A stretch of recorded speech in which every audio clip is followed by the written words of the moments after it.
Agrikultura ang kinamulatan kong hanapbuhay sa dahilan na dito kumukuha ang aking mga magulang ng mga pagkaing nilalatag sa aming hapagkainan.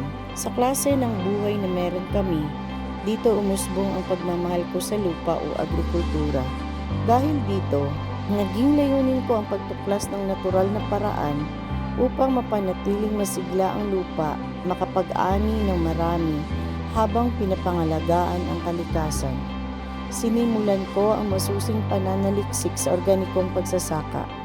Pinag-aralan ko kung paano ang likas na materyales na mag-aaring gamitin upang makagawa ng epektibong organikong abono.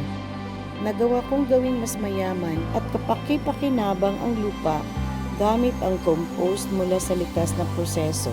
Ang pananaliksik at dedikasyon ang nagbigay daan sa akin upang makabuo ng isang produktong makakatulong sa mga magsasaka at sa kalikasan at maging pasado sa certification standards ng BAFS o CCP at iba pang ahensya na siyang namamahala sa pagsisiguro ng kalidad ng mga produktong organiko.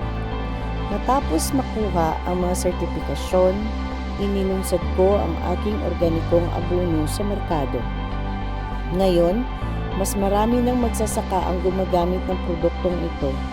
Ang epekto nito ay hindi lamang sa masaganang ani, kundi pati na rin sa kalusugan ng lupa at sa kalikasan.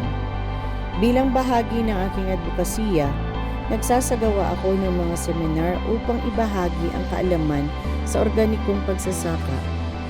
Sa bawat tagumpay ng magsasaka, kasama dito ang mga taong lubos ang suporta at tiwala.